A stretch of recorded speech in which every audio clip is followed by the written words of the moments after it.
Hello everyone.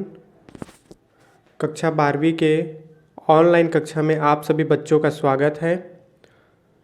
हम लोग पिछली कक्षाओं में विद्युत क्षेत्र और विद्युत क्षेत्र की तीव्रता के बारे में पढ़े थे। विद्युत क्षेत्र की तीव्रता क्या होती है आप सभी को पता है कि विद्युत क्षेत्र की तीव्रता के बारे में आप सभी पढ़ चुके हैं। क्या होता है बिल्कुल अच्छे तरीके से अगर आप समझते हैं तो उसी के अंतर्गत हमको अगला टॉपिक करना होगा। विद्युत क्षेत्र की तीव्रता होती है किसी विद्युत क्षेत्र में किसी बिंदु पर एकांक धन आवेश जितने बल का अनुभव करता है उसे विद्युत क्षेत्र की तीव्रता कहते हैं। ठीक है, विद्युत क्षेत्र की तीव्रता क्या होती है? विद्युत क्षेत्र में कोई एकांक धन आवेश जितने बल का अनुभव करता है उसे विद्युत क्षेत्र की तीव्रता कहते हैं। ठीक है, तो विद्युत क्षेत्र की तीव्रता किसी बिंदु पर, लेकिन यहाँ पर किसी बिंदु कहने का मतलब ये है कि आप किस बिंदु पर रखेंगे तो उसका क्या प्रभाव पड़ेगा। ध्यान से समझिए, इसी के अंतर्गत हमारा अगला टॉपिक पढ़ना होगा। मान लो विद्युत क्षेत्र इतने एरिया तक है, विद्युत क्षेत्र जो है इतने एरिया तक है और यहाँ पर किसी बिंदु को, मान लो कोई बिंदु है, ठीक है, कोई आवेश है जिस पर क्या प्रभाव पड़ सकता है, तो इसको हम लोग ऐसा समझ सकते हैं, या अगला जो टॉपिक है उसके अंतर्गत हमको जानना है कि किस स्थिति में रखेंगे तो उसका क्या प्रभाव पड़ेगा, और अलग अलग स्थितियों में रखने के कारण उसके अलग अलग डेरिवेशन हम लोग डिराइव कर सकते हैं। ठीक, तो इसके अंतर्गत एक स्थिति होता है अक्षीय स्थिति में। ठीक है, अक्षीय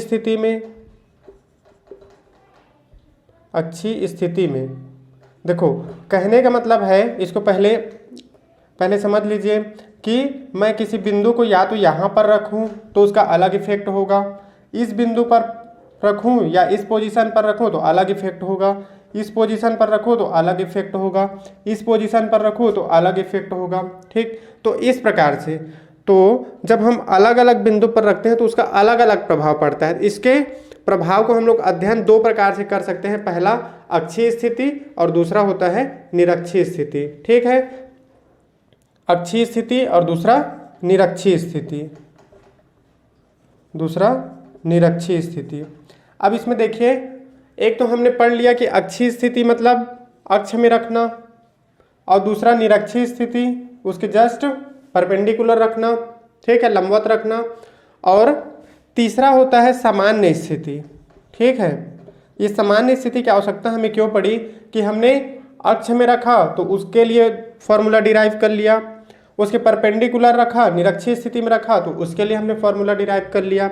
उसके बाद सामान्य स्थिति की आवश्यकता इसलिए पड़ी कि अगर हम इस बिंदु को इन दोनों के अलावा कहीं भी और इस स्थान पर रखते हैं तो उसका क्या इफेक्ट पड़ता है, उसके लिए हमको सामान्य स्थिति की आवश्यकता पड़ती है। ठीक, तो आज हम सबसे पहले पढ़ेंगे अक्षीय स्थिति, उसके बाद पढ़ेंगे निरक्षीय स्थिति, और फिर उसके बाद देखेंगे सामान्य स्थिति में उसका फॉर्मूला क्या निकलता है। ठीक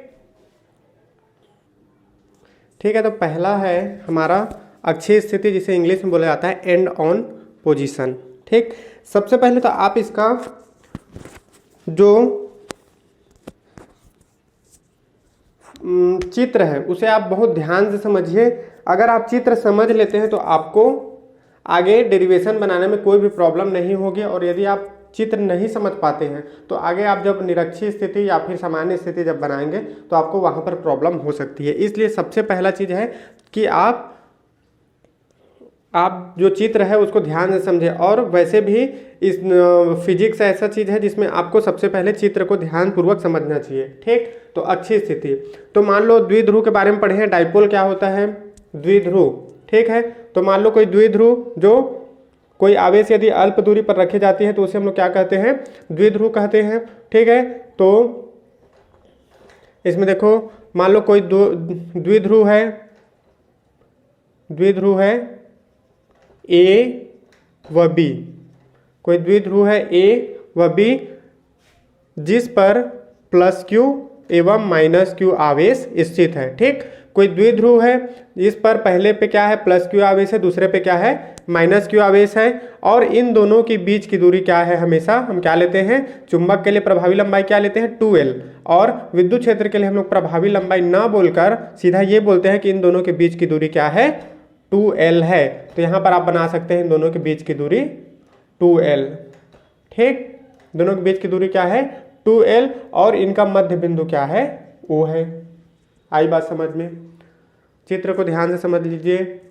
मान लो कोई द्विध्रुव AB है जिस पर प्लस क्यू एवं माइनस क्यू आवेश स्थित है, और इन दोनों के बीच की दूरी क्या है 2L है, और इन द्विध्रुव का मध्य बिंदु क्या है O है। आगे इसमें लिखेंगे अक्षीय स्थिति है, तो द्विध्रुव के मूल बिंदु O से R दूरी पर कोई बिंदु P है, मूल बिंदु O से R दूरी, यहाँ तक लेते हैं, मानते हैं कि मूल बिंदु O से R दूरी पर कोई बिंदु क्या है P है अक्षीय स्थिति में। ठीक, अक्षीय स्थिति मतलब आपको इसी एक्सिस में रखना है, अक्ष में रखना है। ठीक, तो ये क्या होगा, मूल बिंदु O से R दूरी पर अक्षीय स्थिति में कोई बिंदु P है जिस पर हमको विद्युत क्षेत्र की तीव्रता ज्ञात करनी है। ठीक, अब समझना है, ध्यान से देख लीजिए। अब समझिए कि यहाँ पर देखिए, अगर ये प्लस क्यू आवेश है, विद्युत क्षेत्र क्या होता है, विद्युत क्षेत्र की तीव्रता क्या है, या तो वो आकर्षित करेगा या तो क्या करेगा प्रतिकर्षित करेगा। ठीक, यही होगा। जब विद्युत क्षेत्र में किसी बिंदु को आप रखेंगे तो या तो क्या होगा वो आकर्षित होगा या तो वो प्रतिकर्षित होगा। ठीक, तो अगर दोनों प्लस प्लस आवेश है तो क्या होगा, एक दूसरे में प्रतिकर्षण होगा, और अगर प्लस माइनस आवेश है तो एक दूसरे के बीच क्या होगा आकर्षण होगा। तो अब यहाँ पर देखिए, यहाँ पर यदि प्लस क्यू आवेश और एक दूसरा बिंदु है P है, अब इन दोनों को यदि हम लोग इसको प्लस आवेश मानकर चलते हैं तो इन दोनों के बीच क्या होगा, इन दोनों के बीच क्या होगा प्रतिकर्षण होगा। ठीक, तो प्लस बिंदु A पर प्लस क्यू आवेश के कारण विद्युत क्षेत्र की तीव्रता लगेगी, इसमें प्रतिकर्षण होगा, मतलब ये बिंदु किधर जाने की कोशिश करेगा, इस ओर जाने की कोशिश करेगा, इसलिए हमने एरो का चिन्ह किधर लगाया, इधर लगाया, मतलब विद्युत क्षेत्र की तीव्रता क्या होगी इस साइड लगेगी। कौन सी दिशा में, AP दिशा में। ठीक है, तो यहाँ पर आप E1 जो पहला विद्युत क्षेत्र लगा E1 दर्शाएंगे, और वो किधर लग रहा है AP दिशा में बल लग रहा है। ठीक, अगला, अब यहाँ पर यदि आपने इसको प्लस आवेश मान के चल रहा है तो यहाँ पर क्या है माइनस आवेश है, तो एक दूसरे के बीच क्या होगा आकर्षण होगा। अब आकर्षण होगा तो इसका बल किधर लगेगा, प्रतिकर्षण था तो इधर लगा, और जब आकर्षण था तो किधर लगेगा इस ओर लगेगा। ठीक है, तो इसको हमने नाम दे दिया E2। ध्यान से चित्र समझ लीजिए। ठीक, चित्र ही आपको समझना है बहुत अच्छे से। फिर से मैं समझा दूं कि मान लो कोई द्विध्रुव AB है जिस पर प्लस क्यू एवं माइनस क्यू आवेश स्थित है, इन दोनों के बीच की दूरी क्या है 2L है, मध्य बिंदु O है, मध्य बिंदु O से R दूरी पर कोई बिंदु P है जिस पर हमें विद्युत क्षेत्र की तीव्रता ज्ञात करनी है। बिंदु A पर प्लस क्यू आवेश के कारण विद्युत क्षेत्र की तीव्रता E1 जो है AP दिशा में लग रही है, इस ओर लग रही है AP दिशा में, तथा बिंदु B पर माइनस क्यू आवेश के कारण विद्युत क्षेत्र की तीव्रता कौन सी दिशा में लग रही है इस दिशा में, मतलब BP दिशा में। ठीक, मतलब इस दिशा में, PB लिख लीजिए या BP लिख लीजिए, कौन सी दिशा में BP दिशा में। ठीक है, तो यहाँ तक समझ लीजिए। और यही जो मैं बोला इसको आपको थ्योरी के रूप में लिखना है, जो आप कॉपी में नोट करते समय जरूर लिखेंगे। ठीक है, अब चलिए आगे इसका डेरिवेशन पढ़ते हैं। तो पहला हमें लिखना पड़ेगा कि बिंदु A पर, देखिए ध्यान से देखिए, बिंदु A पर प्लस क्यू आवेश के कारण, प्लस क्यू आवेश के कारण विद्युत क्षेत्र की तीव्रता, विद्युत क्षेत्र की तीव्रता, विद्युत क्षेत्र की तीव्रता, इसको हम लोग क्या लिए हैं E1 माने हैं। ठीक है, बिंदु A पर प्लस क्यू आवेश के कारण विद्युत क्षेत्र की तीव्रता कौन सी लग रही है E1। तो E1 इज इक्वल टू हो जाएगा 1/4πε0। देखिए इसको जीरो भी बोल सकते हैं, नॉट भी बोल सकते हैं। 4πε0 के Q अपॉन आर स्क्वायर, यही होता है हमारा। जब विद्युत क्षेत्र पढ़े थे तो हाँ, जब हमने फॉर्मूला निकाला था उसमें E इज इक्वल टू 1/4πε0 के dot Q upon AP square, यहाँ पे क्या लिख सकते हैं AP स्क्वायर। और कौन सी दिशा में E1 लग रहा है, तो AP दिशा में, तो आप यहाँ पे लिख सकते हैं AP दिशा में। ठीक, यहाँ तक आया समझ में? आगे बढ़ते हैं चलिए। अब इसमें देखिए AP की वैल्यू निकालना है हमको, A से P की वैल्यू निकालना है। तो आगे हो जाएगा E1 इज इक्वल टू 1/4πε0 के डॉट Q अपॉन AP की वैल्यू निकालिए। A से P तक की वैल्यू निकाल लीजिए। तो यहाँ O से P तक की वैल्यू क्या है R, और O से A तक की वैल्यू क्या है L। तो आप बताइए क्या होगा, A से P तक की वैल्यू क्या होगा, R माइनस L। हम R वाले में इतना में इस L को माइनस कर देंगे तो हमको A से P तक की दूरी निकल जाएगी। ठीक है, R माइनस L, ध्यान से समझिएगा इसको। और ये स्क्वायर हो गया, इसको दे देते हैं हम लोग समीकरण नंबर 1। इसी प्रकार बिंदु B पर भी निकालना है। तो यहाँ पर भी लिखिए बिंदु B पर माइनस Q आवेश के कारण विद्युत क्षेत्र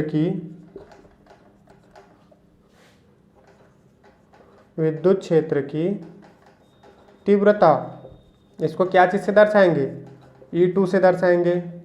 फिर से 1/4πε0 के डॉट Q अपॉन, अब क्या होगा AP की जगह BP, यहां तक बल लग रहे हैं तो क्या होगा BP स्क्वायर। चलिए BP का मान रखो वहां पे, E2 इज इक्वल टू 1/4πε0 के डॉट Q अपॉन BP।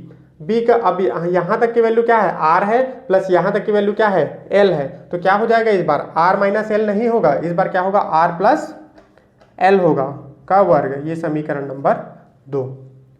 अब अगला फिर से समझना है, जो बहुत ध्यान से समझिए। अब यहाँ पे मैं बोल रहा हूँ कि बताइए कि E1 बल ज़्यादा लग रहा है कि E2 बल ज़्यादा लग रहा है। ठीक है, मतलब विद्युत क्षेत्र की तीव्रता E1 ज़्यादा लग रहा है या E2 ज़्यादा लग रहा है, बताइए। इसमें भाई जो पास में होगा, पास में कौन सा है, E1 बल है A से P तक, मतलब प्रतिकर्षण बल क्या होगा, ज़्यादा लगेगा, जबकि आकर्षण बल क्या हो रहा है, बहुत कम लग रहा है। ठीक, तो यहाँ पर लिख सकते हैं चूंकि E1 बल का मान ज़्यादा है E2 बल से। ठीक, तो यहाँ पर हम लोग लिख सकते हैं अतः परिणामी तीव्रता, हमको परिणामी निकालना पड़ेगा ही। एक तरफ प्रतिकर्षण हो रहा है, एक तरफ आकर्षण हो रहा है, तो दोनों के बीच कुछ ना कुछ क्या होगा, परिणामी बल लगेगा। तो उस परिणामी बल को हमको निकालना पड़ेगा, वही और क्या होगा, विद्युत क्षेत्र की तीव्रता का व्यंजक भी होगा। ठीक, तो यहाँ पर लिखेंगे परिणामी तीव्रता।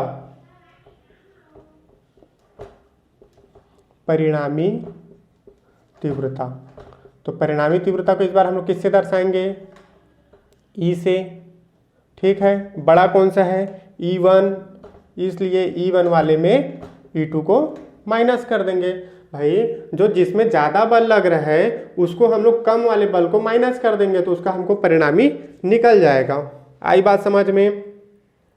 ठीक है, कैसे करना है, जैसे आपको मान लो एक तरफ से इधर खींचा जा रहा है, मान लो ये 10 का बल लग रहा है, और इधर मान लो क्या चीज़ का कितना बल लग रहा है, ये मान लो इधर इस ओर हम लोग कितना धक्का दे रहे हैं, 5 न्यूटन का बल, और इधर हम लोग कितने का बल दे रहे हैं, 10 न्यूटन का बल। तो इस स्थिति में क्या होगा, 10 न्यूटन का बल। तो इस स्थिति में जब दोनों की दिशा सेम है तो यहाँ पर हम लोग क्या कर सकते हैं, दोनों का जोड़ सकते हैं। 10 और 5 कितना होगा, 15 न्यूटन का बल। उसी प्रकार माइनस करेंगे, क्योंकि दोनों की दिशा क्या है, विद्युत क्षेत्र की तीव्रता की दिशा क्या है, विपरीत है, इसलिए हम लोग क्या करेंगे, वहाँ पर E1 माइनस E2 लगाएंगे। आई बात समझ में? चलिए आगे हल करते हैं। फिर E1 की वैल्यू रखिए, E1 की वैल्यू है हमारे पास 1/4πε0 के dot Q upon R minus L का स्क्वायर। आगे E2 की वैल्यू रखिए 1/4πε0 k dot Q upon R plus L का स्क्वायर। चलिए कॉमन निकाल लीजिए, जो कॉमन दिख रहा है Q अपॉन 4πε0 k और अंदर बचेगा 1/R माइनस L का square minus 1/R plus L का स्क्वायर। ठीक, आगे इसको हल करेंगे Q अपॉन 4πε0 k। अब देखिए यहाँ पर जब आप हल करेंगे, ऐसा तो आपको आता ही है, इसका इसके साथ R प्लस L का square minus R minus L का स्क्वायर बटे, यहाँ पे देखिए क्या चीज़ का फॉर्मूला लग रहा है। देखिए यहाँ पर किस चीज़ का फॉर्मूला लग रहा है। एक तो नीचे देखिए R माइनस L और R प्लस L मतलब A minus B A plus B का फॉर्मूला लग रहा है। तो उसका फॉर्मूला क्या होता है, आर स्क्वायर मतलब A square minus B square मतलब R square minus L square. चूंकि दोनों में वर्ग लगा है इसलिए आप यहाँ पर दोनों तरफ वर्ग लगा दीजिए। ठीक, आगे देखते हैं, आगे हल कीजिए। चलिए हल करते हैं। Q अपॉन 4πε0 k डॉट, ये होगा, चलिए हल कीजिए, a square plus b square plus 2ab, इसको भी हल कीजिए और ब्रैकेट ओपन कर लीजिए। ए स्क्वायर, चलिए एक लाइन और बढ़ा दूंगा मैं, a square plus b square minus 2ab, चलिए बंद हो गया bracket.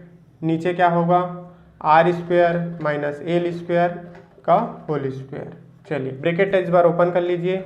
Q upon 4πε0 k, bracket open कीजिए, R square plus L square plus 2RL minus R square minus L square plus 2RL upon R square minus L square का वर्ग। यहाँ पे देखिए जो कैंसिल हो रहा है उसको कैंसिल कर दीजिए। ठीक, ये कैंसिल हो गया तो क्या बचा, Q अपॉन 4πε0 k और ये हो गया 4RL upon R square minus L square का होल स्क्वायर। ठीक, अब यहाँ पर देखिए 4RL को हमको ब्रेक करना है। क्यों, क्योंकि हमने जो क्या पढ़ा था, आघूर्ण के बारे में पढ़ा था। ठीक है, ठीक है, कौन से आघूर्ण पढ़ा था, वैद्युत द्विध्रुव आघूर्ण। ठीक है, तो वैद्युत द्विध्रुव आघूर्ण क्या होता है, 2QL is equal to P। क्या होता है वैद्युत द्विध्रुव आघूर्ण, 2QL is equal to P। तो ऐसा बनाने के के लिए हम लोग क्या कर सकते हैं, इसको पहले आप अलग लिख लीजिए, 4πε0 k डॉट, इसको तोड़िए, 2 इंटू 2, Q को यहाँ पे मैं रख दिया 2QL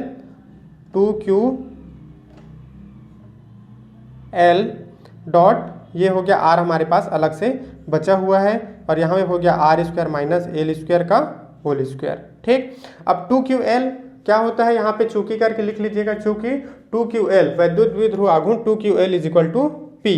ठीक, तो यह है परिणामी तीव्रता E बराबर, चूंकि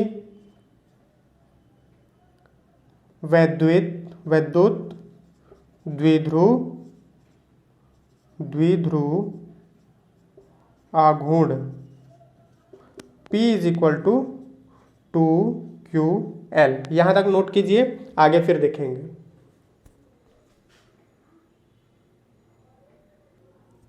आगे हल कीजिए, तो E इज इक्वल टू क्या होगा इस बार, E is equal to 1/4πε0 k dot, यहाँ पे लिख लीजिए 2QL के स्थान पे क्या आ जाएगा, P, 2PR upon R square minus L square का होल स्क्वायर। ठीक, यहाँ तक आया समझ में। अब यहाँ पे ध्यान रखिए, ये तो आप तब व्यंजक तैयार हो जाता है। ठीक है, लेकिन इसके लिए आप फिर आगे जब देखेंगे तो क्या होगा, वायु या निर्वात के लिए हम लोग क्या निकालते हैं कि K इज इक्वल टू 1, या उसी के हम लोग क्या बोलते हैं CGS पद्धति के लिए, CGS पद्धति के लिए देखो आप यहाँ तक एक व्यंजक निकलता है, लेकिन अगर इसमें आगे कोई एग्जाम में आता है कि आगे कोई परिस्थितियाँ दे दी जाती है तो आपको अलग से हल करना पड़ेगा, या फिर यहाँ तक आप एक व्यंजक बना सकते हैं। उसके बाद इसी में वायु या निर्वात के लिए, वायु या निर्वात के लिए K इज इक्वल टू क्या लेंगे 1, ठीक। तो E इज इक्वल टू क्या होगा 1/4 पाई एप्सिलॉन नॉट, K की जगह 1 तो 2πr बटा r square minus L square का होल स्क्वायर, ठीक। तो ये आपका एक व्यंजक ये वाला तैयार हो गया। आगे अगर आपको स्थितियाँ दी जाती हैं कि यदि आपके जो द्विध्रुव है वो अत्यंत ही पास हो, ठीक है, तो उसके लिए क्या होगा। द्विध्रुव अत्यंत पास होना कहने का मतलब क्या होगा, आप चित्र में थोड़ा ध्यान दीजिए। ये हो गया +q -q a और b, ठीक। और आपका विद्युत क्षेत्र कहाँ है, कोई बिंदु क्या है P जो है वो यहाँ पर है, और यहाँ O से हम लोग लेते हैं तो यहाँ पे क्या हो गया r दूरी हो गया, और यहाँ पर क्या है 2l है। तो इसकी अपेक्षा यहाँ r की अपेक्षा ये l क्या है बहुत ही कम है, छोटा है, ठीक। ये r क्या है काफ़ी ज़्यादा डिस्टेंस है, जबकि l क्या है काफ़ी कम डिस्टेंस पे है। तो हम लोग क्या ले सकते हैं कि यदि स्थिति के लिए इसको हल कीजिएगा, तो यदि l का मान जो है l is very very less than r, तो यहाँ पर हम लोग l को क्या मान सकते हैं नगण्य मान सकते हैं, ठीक। तो ऐसा लिख लीजिएगा आप कि l को नगण्य मानने पर तो E इज इक्वल टू क्या होगा 1/4 pi epsilon not K dot 2πr upon r का r की पावर 4, ये तो नगण्य हो गया, और 2 दूनी कितना हो जाएगा 4, तो r की पावर 4, और ये r और r क्या हो गया एक r कैंसिल हो गया। तो E इज इक्वल टू क्या होगा 1/4 pi epsilon not K dot 2p upon r cube, ठीक। और इसका मात्रक होता है न्यूटन प्रति कूलाम, तो इसके लिए लिख लीजिएगा न्यूटन प्रति कूलाम, विद्युत क्षेत्र की तीव्रता का मात्रक है ये, ठीक। तो ये आपका हो गया अक्षीय स्थिति में, यही नीचे लिख लीजिएगा, यही अक्षीय स्थिति में विद्युत क्षेत्र की तीव्रता का व्यंजक है, ठीक। इस प्रकार से नोट कीजिए और बहुत ध्यान से इसको पढ़िएगा। इसी के आधार पर हम लोग निरक्षीय स्थिति भी हल करेंगे, ठीक। आपको सबसे पहले चित्र को बहुत ध्यान से समझना है और आगे फिर डेरिवेशन को उसी के हिसाब से करते जाना है, नोट्स बनाते जाइए और